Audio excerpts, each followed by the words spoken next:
दोस्तों नमस्कार, स्वागत है हमारे YouTube चैनल्स में ओम फिटनेस योग संस्थान जीकेपी में। आज हम जानने वाले हैं प्राणायाम। प्राणायाम है क्या और कैसे हमें करना चाहिए और उसका सिस्टम क्या है प्राणायाम का। तो सबसे पहले मैं एक ऐसे ऋषि का नाम लेना चाहता हूँ जिन्होंने प्राणायाम को बहुत ही सरल तरीके से अपने थ्योरी में, अपने ग्रंथों में उन्होंने बताया। पतंजलि योग दर्शन के रचयिता मैं बात कर रहा हूं महर्षि पतंजलि की, जिन्होंने प्राणायाम को लेकर के अद्भुत बातें कही।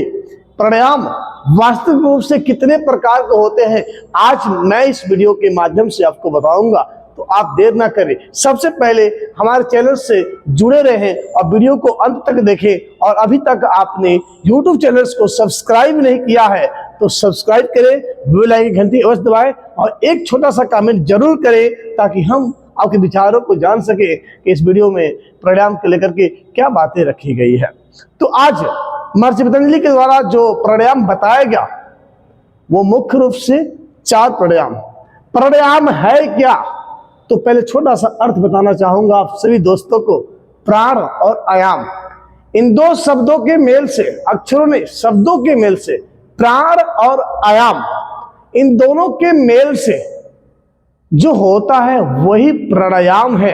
प्राण आप जान सकते हैं जिसे हम जीवनी शक्ति कहते हैं, जिसे हम ऊर्जा कहते हैं, एनर्जी कहते हैं, पावर कहते हैं।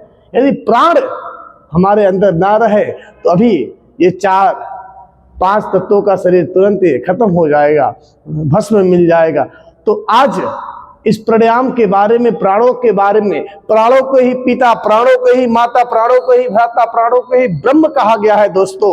तो आज प्राणायाम के बारे में हम सभी डिटेल जानेंगे। तो प्राण का अर्थ सीधा सा हम लगाते हैं जीवनी शक्ति से, जिससे हमारी शक्ति, हमें शक्ति मिलती है, जिससे हमें ऊर्जा मिलता है, जिससे हमारी पावर बढ़ जाती है।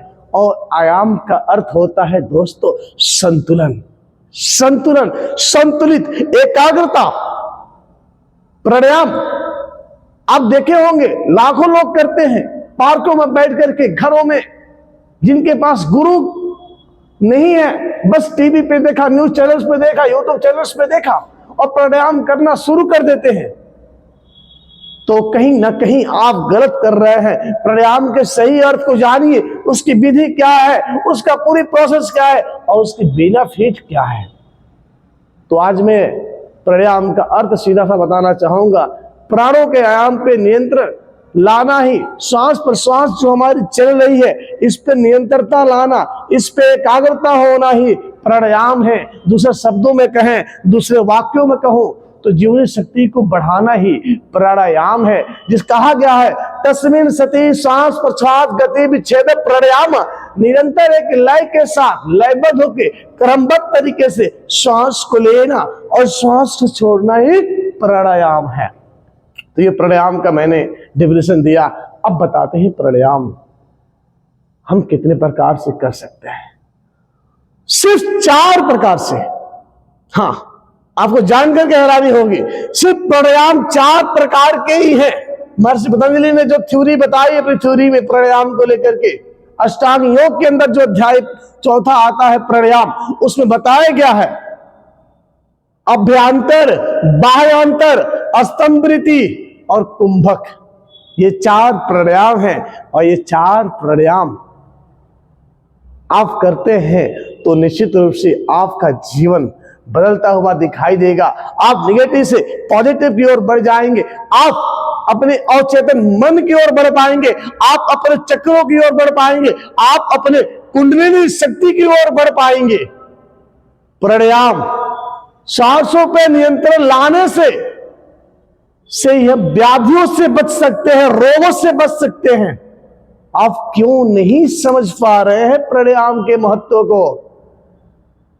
आपके गीता में भी श्री कृष्ण भगवान ने कहा है, जब दुनिया त्राही त्राही करने लगेगी, जब चारों तरफ हाहाकार मचने लगेगा, सांस लेने में कठिनाई होगी, तो उस समय ये प्राणायाम काम आएगा दोस्तों, ये प्राणायाम काम आएगा।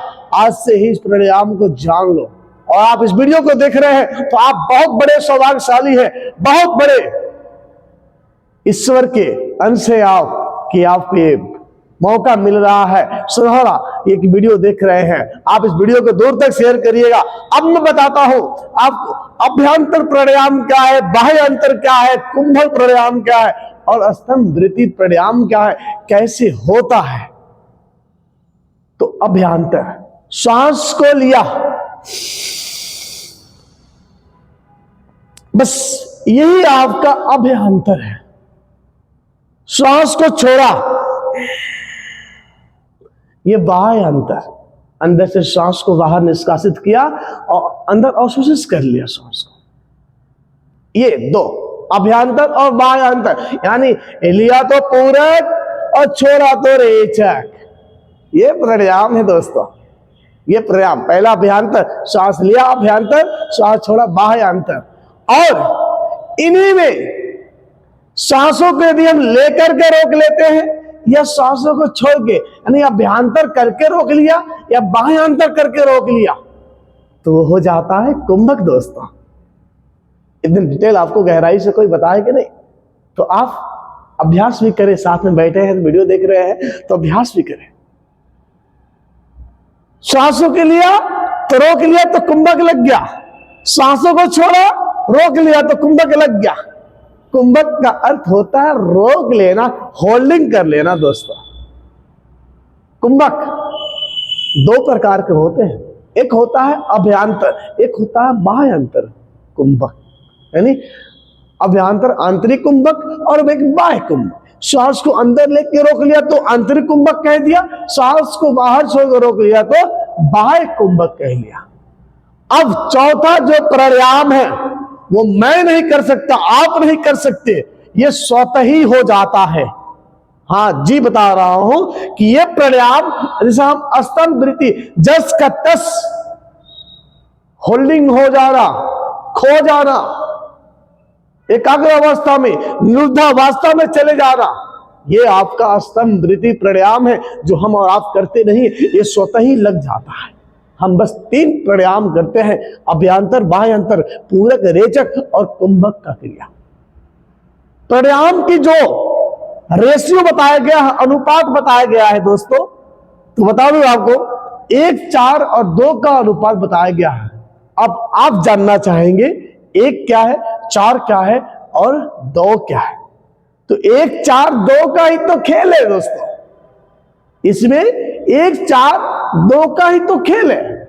1 का मतलब अभ्यंतर गया और 2 का मतलब बाह्यांतर और 4 का मतलब हो गया आपका कुंभक, चाहे वो आंतरिक हो चाहे वो बाह्य हो।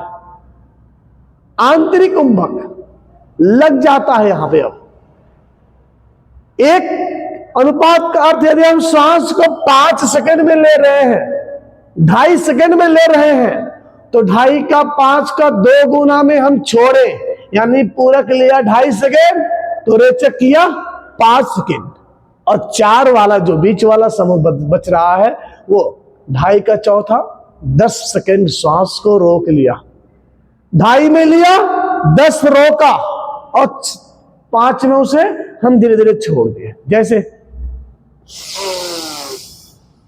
ये 2.5 गया, अब 10 तक हम काउंट करेंगे, रोके रहेंगे, श्वास को होल्डिंग कर लिया, अब फिर 10 कंप्लीट हुआ तो धीरे धीरे 5 सेकंड में छोड़ देंगे।